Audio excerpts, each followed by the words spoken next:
They all said the same thing. Derek had been feeling sad for about 6 months, and even though he tried to hide it, his marriage wasn't doing well.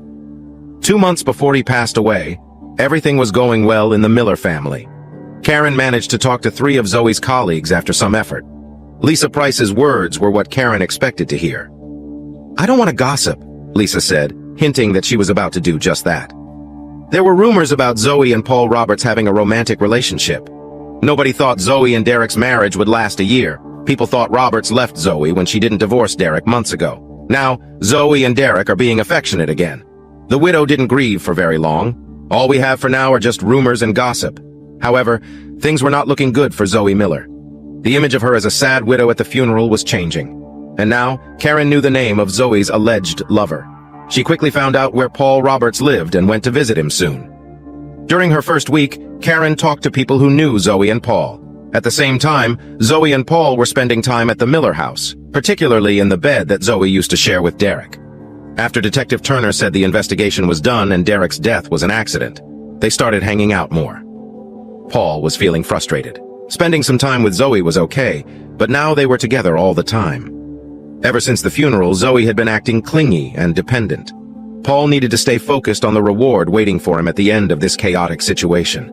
He had to make sure Zoe stayed close by since there were a lot of people trying to get to her now that she was getting a large sum of money. It was surprising to see so many unpleasant individuals suddenly showing up. Paul was annoyed because he had done all the hard work setting up, but now a few guys were reaching out to Zoe for help. Zoe, who now had Paul spending almost every night with her, began to question why she thought Paul was better in bed than Derek. When she snuck away to be with Paul in bed, it felt exciting and romantic. Paul treated her in ways Derek never did. She started to see that a big reason she enjoyed being with Paul so much was because it felt like she was tricking Derek. Derek was the one who wanted that house, right? Wasn't it? Zoe was pretending more during sex, but Paul was enjoying it. He was finally having regular sex after a long time. He was getting bored of Zoe, though. They were lying in bed after a quick session and Paul felt like he needed to say something. "When will we get the insurance money?" Zoe had been dodging the topic, but now he brought it up.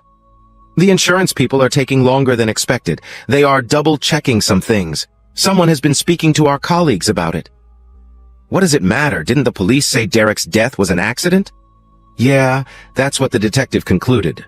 We might need a lawyer to help with the insurance company," Zoe suggested. Paul was hesitant about involving more people. "That could be expensive. Let's wait a week and see." He knew distracting Zoe was a good way to avoid further talk, so he gently guided her head onto his lap. Zoe noticed a signal and spoke up. Paul's face showed he was pleased, but Zoe wasn't enjoying it as much. On Saturday morning, Karen knocked on Gail Jones's door. The person who opened seemed unfriendly. Karen showed her card and tried to calm things down by saying, "Mrs. Jones, I'm not a police officer." Miller's demeanor softened. "I'm a detective hired by your late neighbor's mom. She's worried about her son's passing and wants me to investigate. Can you spare a few minutes to help me answer some of her concerns?" Jones chose to speak with the detective to support another mother in need of comfort. "Please come in, Miss Rowland. Would you like coffee or a drink?"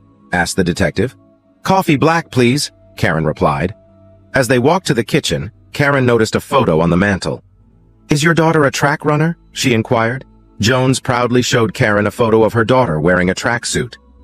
"Sharon did really well in the 440 race at state last spring, coming in second as a sophomore," she shared.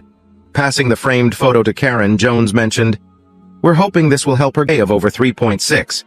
It will be beneficial when colleges start offering scholarships. It helped Hannah get into Oregon, her top pick." The two women sat together and decided to use their first names. Gail made the coffee and Karen began speaking. "Gail, I looked at the pictures from the investigation." Karen said crime scene, even though the death was officially declared an accident. "I saw a window overlooking the Miller's patio and deck in a photo. In this picture, a young lady was watching through the window. Is that your daughter Sharon?" "Yes. Her room has a view of the Miller's backyard. Did she witness anything when Derek Miller passed away last weekend?" Gail hesitated, unsure if she could confide in Karen. She decided to take action. "Sharon noticed a few strange things, but nothing definitive. That's why we chose not to intervene and didn't speak to the police. We also realized that it had only been a short time since Mr. ______ had moved in.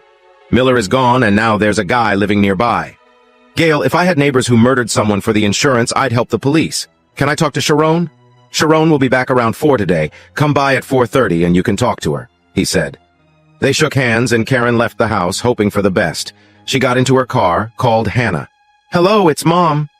Even though caller ID showed it was her, old habits persisted. Can you have lunch with me and a girl who might get track scholarships next year? She could learn from you. We can do lunch next Sunday or another time, Karen said. Hannah, always helpful, said yes right away. Just tell me when, Mom. I'll go home the day before and spend some time with my family. I miss them, and I'm craving a homemade meal. Karen arrived back at the Jones house at 4:30 and met a younger version of Gail Jones who was 5'10". Johnson scolding her dog for digging up her garden again. That's when I saw this man walking by with a big bag of groceries. He came up to me and asked if I needed help with my paper. I was surprised, but also grateful for the offer. We ended up talking about our favorite books and authors. It was nice to have a conversation with someone who shared my love for literature. Miller yelling for help. The firefighters were able to rescue him from the hot tub, which had caught on fire. It was a scary moment, but thankfully everyone was okay in the end. Miller got electrocuted while in his hot tub. Has there been any other news from the neighbor's house recently? Anything noteworthy before or after that incident? Well, there has been a mysterious man hanging around there since last weekend. And the week before Mr. Miller passed away, something caught my attention. I was up late playing video games when I heard the Emersons' dog barking. The Emersons are the Millers' neighbors on the opposite side. I glanced out the window and saw Mr. Miller with a flashlight on the back deck.